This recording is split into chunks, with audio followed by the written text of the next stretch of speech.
That's a pretty good idea.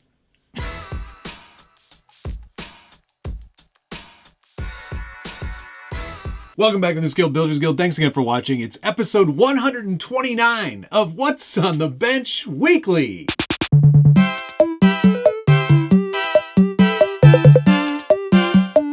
And if you're not familiar with this show, and you should be by now, it's where I take you through projects that I'm working on, things I'm trying to finish up, things that are just getting started, things that are not started yet, but sort of. Yes. So while you're at it, hit the like button, subscribe if you haven't already, ring the notification bell, etc., etc., etc. Let's get right into it. First thing on the bench today, here is my Slide Customs Supra. This is a drift body that I had custom painted by a very talented man in the UK, and now I've got it on this rotating display thing. This was actually for my laser scanner for scanning things, and I was like, you know what? This kind of works as a display thing. I can just leave this up here and it keeps rotating and you get to see multiple angles of the same thing without me having to move things around. Thought it was actually pretty good.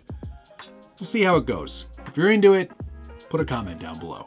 And if you're into seeing behind the scenes content, of course, there is also the channel membership.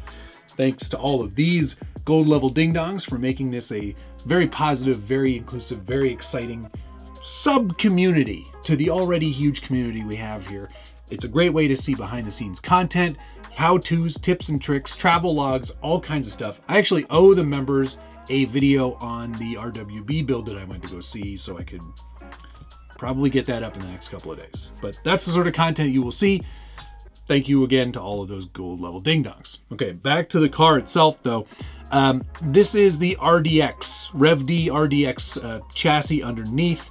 The thing that has changed, there's actually a few things here and we'll get into it, but mainly I wanted to mount the body on here properly with good heavy duty magnets. The kit that I use, you can get these online. 3 Racing makes a mount for the Sakura D4, which actually works really, really, really well on pretty much every other platform. And it's a really excellent kit, very strong magnets. I believe the first person that I saw use this was K-Pop, actually, at the drift track. So that's a really good kit. It does allow for a very strong magnet mount situation. Some of the other magnet kits I've bought in the past tend to not hold the body on very well. In fact, I lose the Subaru body nearly every time I go because I'm not good. Things hit walls, not nose in, but mainly side slaps and stuff. Anyway, let's get this magnet body mount off. Ooh, you can see how strongly that is on there. And now you can see the car underneath. Dramatically different now because it's mostly carbon fiber. I bought a ton of carbon fiber upgrades for the Rev D RDX from my local drift track, Strictly Sideways. They've got an excellent selection. Most stuff is always in stock when you need it. I was able to get the main chassis plate. The entire thing now is carbon fiber, as you can see. I also got the top plate, but I think that's all part of the same kit. This stiffens up the front end a fair bit. I also got the carbon fiber bumper mount, which I don't really need, but I like the look of it. And yeah, it's a much stronger, much lighter car now, which I'm quite happy about. Definitely aiming to get this a little more into the performance end of things. I do need a new gyro and a new servo, and I would love to pair all of this with a Futaba 10PX. So that's sort of in the cards for the next paycheck, if you will.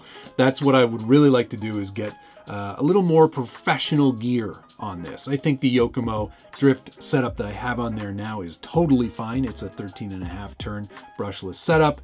It's sort of their spec kind of setup, and it's set up really nicely the way I like it. So I think just getting a better gyro in there and a better servo is definitely going to make this an even better car overall. But yeah, I will put a link down below to, and that body just sits on there so perfectly now. I'm so chuffed about that. It's such a great looking car. I really should just run it. part of me says, this is a shelf queen. Don't run this car. It's too nice. But I want to run it. And I think the only way that I'll be able to get better is by doing my best not to bash up this body. So there you go. Do you think I should run it, or do you think I should shelf it? Put a comment down below. You know I love reading through your feedback, and I try to answer as many of those comments as I can. Okay, enough drift car stuff. Let's move over to another very exciting project. Fooled you, it's not exciting at all. It's the HPI Venture 18, now with Dodge Ramcharger body, and I've gone to the trouble of doing a fair bit of sanding, and I slapped down a quick layer of Tamiya red primer just to see where I was at. I do need to do some more sanding to get out some of the larger sanding spirals that I added, but we're getting there, and now you can see it's red, so that's something. But yeah, I'm taking my time on this one because I want to do a good job, and I want it to look, you know, good. I don't want it to look crappy. Where's the grill? Here's the grill. You go, grill. And eventually this will be a red color. And in fact, that brings me to the next thing that's on the bench, which is some new paint. This is new paint from Gallery, actually. Gallery, whatever.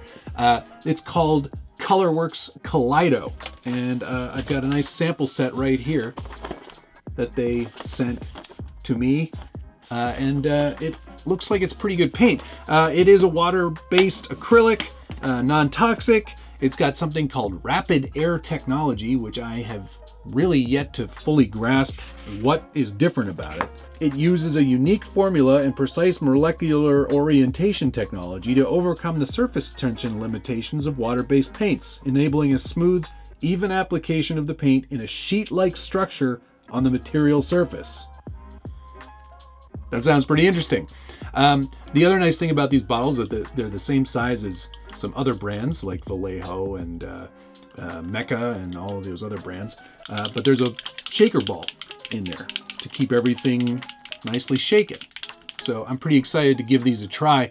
They also sent along one of their new airbrushes as well that has a side loading feature. Where is it? Here it is. It's another swallowtail, but as you can see, it's got the cup off to the left or the right. You can change which side you want that on, so you can see exactly where you're spraying, as opposed to having this right down the barrel, which gives it not as easy to see. So I actually quite like the idea behind this one. We're going to need to give it a go here in the next couple of weeks. As soon as I do one more layer of sanding on this guy, I think we'll shoot some paint. And we're going to go with this Italian red that they included. We'll see how that all looks. I'm pretty excited to give it a go. They've got metallics. They've got this interesting twilight purple. Curious to see how that looks too. But yeah, nice to see a whole new line of paint. I'm really keen to give that a go. We'll probably do a standalone video just so you can see performance of paint on its own, which sounds so exciting. My thanks to Gallery and Kaleido for sending me that paint and that airbrush. Really looking forward to giving that all a try on this Dodge Ramcharger. If you're interested in the body files for this one, I scaled this to like 94% to fit on the HPI. I will put a link down below to where you can get this. It's on CG Trader, an excellent site for some really nice files. They did a really good job on this one. Okay, so that's gonna do it. On to the next thing. It's gonna be a skid steer. It doesn't look like much right now, but this is the beginnings of a new whole series that I'm doing with my friend Richard, Turks and Jerps. He's got an excellent channel. He and I have decided to challenge ourselves by building this 3D printable file skid steer. It's modeled after a Bobcat, so I'm going with the Bobcat theme. I'm going to be printing most of it in PETG. The tracks, which you saw probably on Instagram, were printed in TPU on the Bamboo Lab H2D. Printed beautifully. I'm so happy with how that printer functions. I'm really glad I have two of them because it's going to make quick work of this project. There are a couple of different options, and I went ahead and printed the original one, which uses a belt drive system with a bunch of pulleys, but there is a mod available on Cults 3D that allows for a worm drive setup that I think I'm gonna go with instead. So that means reprinting a few things. Not a big deal. It didn't take very long to print these things, and heck, I know that my printers are good for it, so we might as well give that a go. But it's going to be such a spectacularly fun build. I'm so excited by the prospect of this. You can see that this version that uses all the pulleys is going to be quite complex in how it's all set up. I would much rather do the other system. It's a lot easier to set up, a little more expensive because you have to get right-hand drive, gearbox, worm drive, motor setup, transmission deals, but it's all one piece. Again, I'll put links down below. This whole thing is sponsored by Umagine, which is where I got the files from. You can use code SBG20 at checkout to save yourself some money. We're also hosting this on the forum and the Discord, so if you want to follow along, maybe build your own skid steer, by all means, go for it. I'll put links down below to all of this stuff. It's really super exciting. We're going to do a little challenge where we get together, do some construction-themed challenges at Smiggin's Folly, and also build a whole new section just with skid steers, because that's all you need. But yeah, it's going to be a very fun series. I hope you will check that out. First episode is supposed to go up Sunday. I think that's the day that we decided on. So be sure to check out both of our channels for all the progress and all the updates and all the fun stuff that's going along with what could possibly be the most construction-oriented thing I'll ever do on this channel. Unless I find myself really into construction stuff. All right, on to the next thing. Finally today, you probably saw this on Instagram, but I've started doing my own machine work. I also got one of the new Makera Carvera Air home CNC machines. And as you can see, I am just learning. But I did create this whole beadlock. I machined that myself. I programmed it. It was super fun. It's a lot of work. It's challenging. If you don't have a lot of 3D design experience, this might not be for you. But, I mean, my limited knowledge, I was able to do this, so certainly you should be able to do it too. But it does really open up the possibilities to what you can do at home with this hobby. It'll cut aluminum, it'll cut brass, it'll cut carbon fiber sheets, wood, just about anything. But it is a really spectacular machine. Just some random B-roll here of the machine working and doing its thing.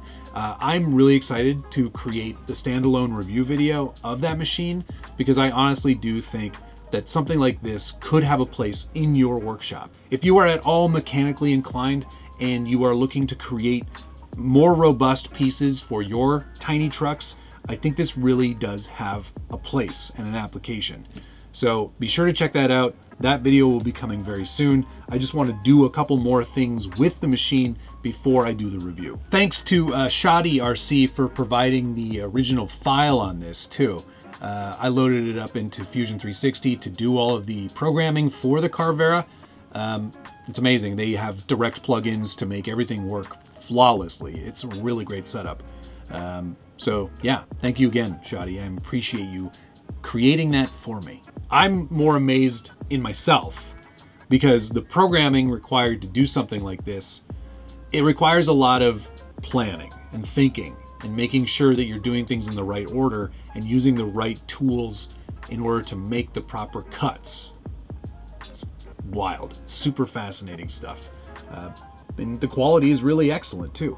That, like, to get that from a machine at home, I'm pretty impressed.